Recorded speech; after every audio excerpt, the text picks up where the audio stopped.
Welcome to the 311 Griffin YouTube channel. I'm back in the saddle again. I do not recommend getting COVID, not one bit. Come on, play. There we go.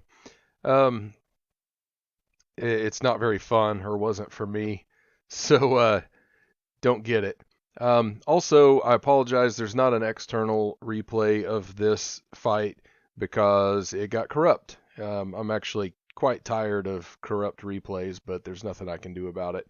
Um, so we'll just watch it in TAC view, and I'll talk about it here. So going up against the Jeff, my objective here was after the last update, there were some improvements to the F-16. It was once upon a time fairly easy for me to defeat an ace Jeff. Then it got extremely difficult to where I was probably sub 50%. And then with these improvements, I wanted to check it out and see how the F-16 flew. Um, and it flew pretty well. So let's see. It doesn't like to do this correctly, but okay. Maybe I'll just have to move the mouse around, I guess. That's probably what I've always done. So anyway, it flew pretty well.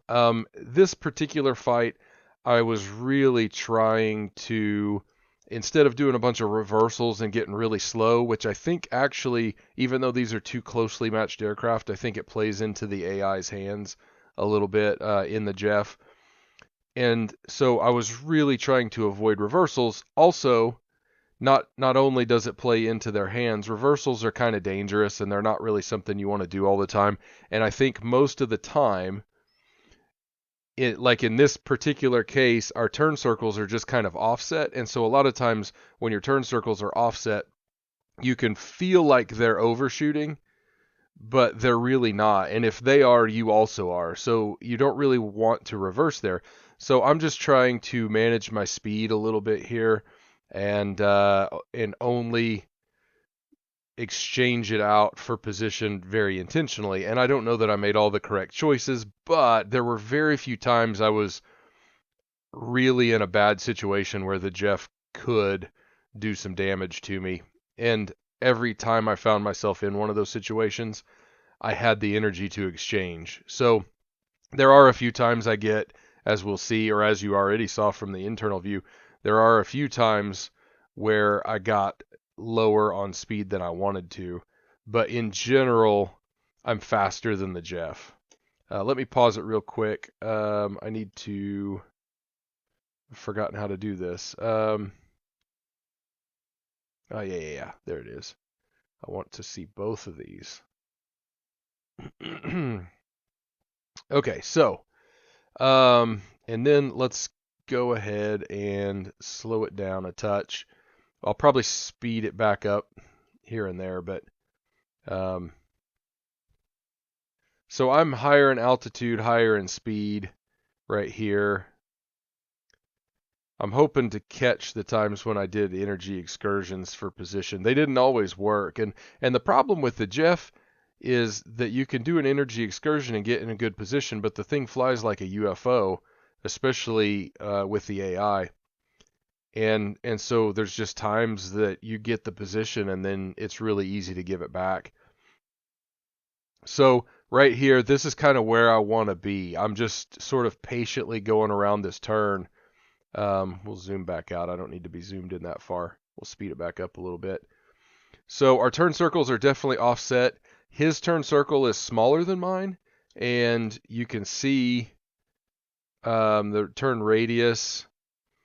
My turn rate is better, and that's what I'm really trying to do is keep my energy up and keep my turn rate in kind of the at least close to ideal situation. So he's inside my turn circle, but eventually, if I keep this up, I'll get in a position where I can do an excursion, and meanwhile, he can't shoot me because he's way over here, and he's, so I got a little bit fast, so turned a little bit sharper. That's not really an excursion. That's me trying to bleed off energy intentionally. So yeah, this is a good illustration of how small his turn radius is, and I'm okay with that in this position because, and then he does something weird over there. because he can't really hurt me. So he starts climbing. I wanted to take away some turning room. It doesn't really work very well because he gets slow around the top and then he just like whips right over and turns anyway.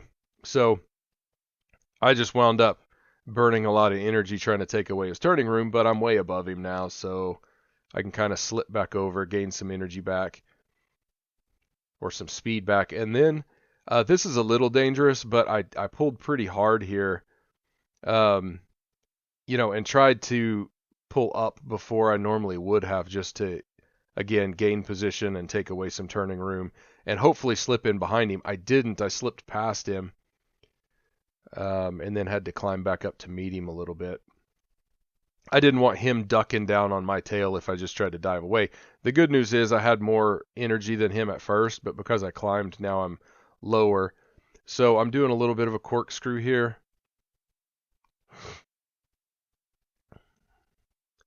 And we're close to the same speed, so these are situations that I never really quite know what to do because it feels like you're not gaining any ground. I don't think he did that in the game.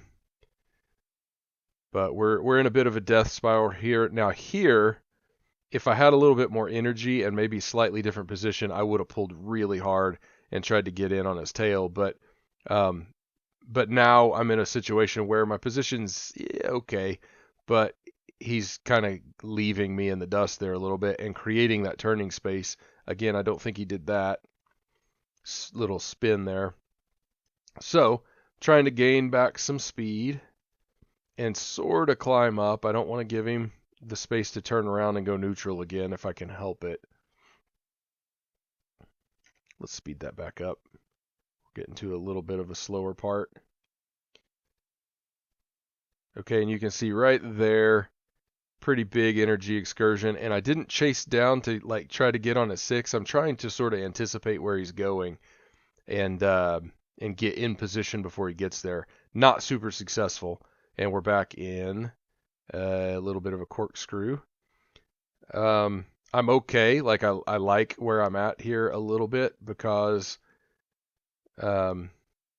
we can't shoot each other, but I feel like I'm close. I'm really close to getting in position. But I was about to start doing the reversals thing there, so I decided no, let's just relax a little bit and do and gain some speed back. I knew I was had higher energy than him already, so now this was a really dangerous position, or was about to be.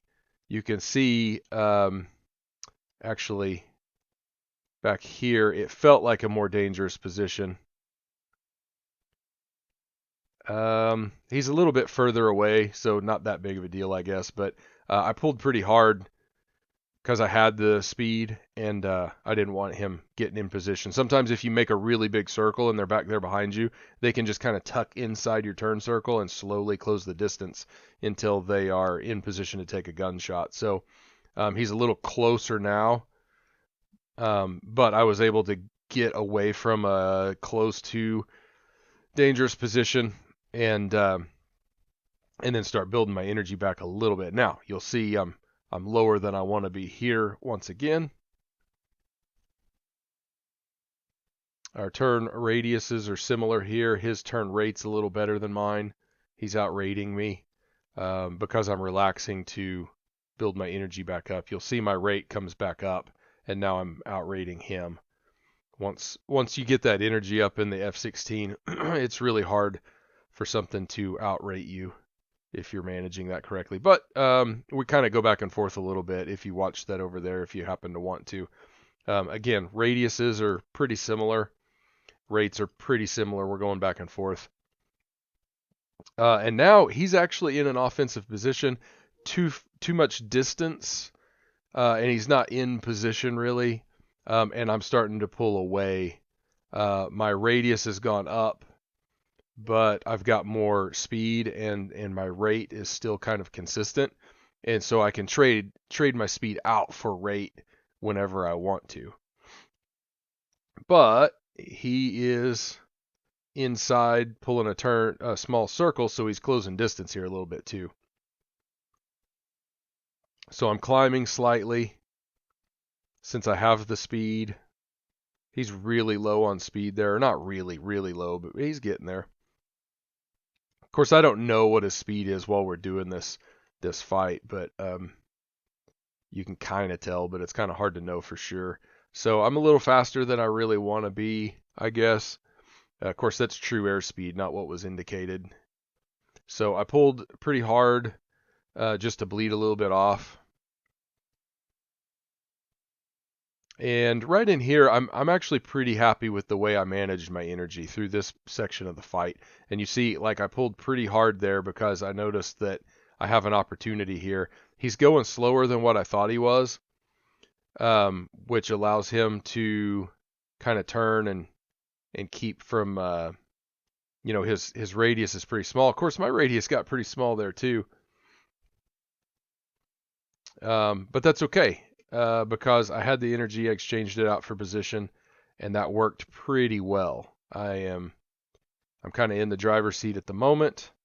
Not quite where I want to be, but pretty close. So now I just have to try to maintain it. Speeds are pretty similar. He starts outrating me a little bit, but then I can pull a little bit tighter. I maybe should have driven more to this position and then turned pretty hard. I'm not for sure. But that's okay. I'm in good position. It's a matter of staying patient here. When you're in this position, I guess I did it okay. He's pulling away from me a little bit, and I don't want to get into one of those infinite loops where I never have the energy to get on target, and he's pulling away from me. So I've got to be careful here. It's a struggle to stay patient in this position, especially when your fuel's low. So the first shots went out. Those went behind him. I wasn't quite patient enough, and I knew it. But then those shots got him, and I had less than 600 pounds of fuel. So made sure he was going down. Saw the chute open up, pulled back on the throttle. But then I noticed my speed was really, really low. So luckily, we're over McCarran, and I could have landed at McCarran, but I looked up and saw, okay, Nellis is there. I'm almost lined up on the runway. I'm low on fuel. So usually when I'm in a dogfight and I end it low on fuel, I try to find an airport to land at. If I've got tons and tons of fuel, I don't really bother because I won the fight fair and square. If I can't get to an airfield and land, then I didn't really win the fight. So if I'm low on fuel, if I have a fuel warning, I always try to find an airport and land to kind of prove to myself that I got the fight done with enough fuel to get back, because my dogfights do tend to take a while. And, and so if you run out of fuel, you didn't get the plane back. So, anyway, so I flew back and landed, and my landing started off kind of rough, even though it was a straight in landing. I should have dropped altitude a little faster, but I don't like to do that when I'm low on fuel. So I kind of glided in a little bit high, and then had to drop down a bit to get on the right glide slope, so to speak, or close to it anyway. But the landing turned out to be one of my better F-16 landings. One tip, if you're trying to land these babies, they don't like to slow down. So it's always tempting to use your brakes a lot, but you'll skid if you use them too much. So I tend to press brakes pretty hard on my toe brakes, let off, press them pretty hard, let off, press them pretty hard, let off. That way I don't skid and roll over. Also, aero brake, use your air brake and all that good stuff. So just some tips, I guess, for landing. So that's about it. I do think that the F-16 has been buffed a little bit, and it's probably closer to real. I've never flown an F-16, so I don't know. I'm taking some people's words for it and basing what I'm saying on some of the paper data that I've looked at for the F-16 over the years. It is a little bit more fun to fly, and it does seem to be a little bit more like a lightweight, powerful fighter, which is what it is. Again, the JF-17 is a pretty good match for the F-16. They're very similar aircraft in a lot of ways, but the F-16, in my opinion, should have a very slight edge over the JF-17 in that arena. So that's about it, and my throat's starting to hurt. I'm about to start coughing again, so I'm going to sign off for now. It's good to be back, and thank you guys for watching. Stay safe. Happy flying. Thanks again.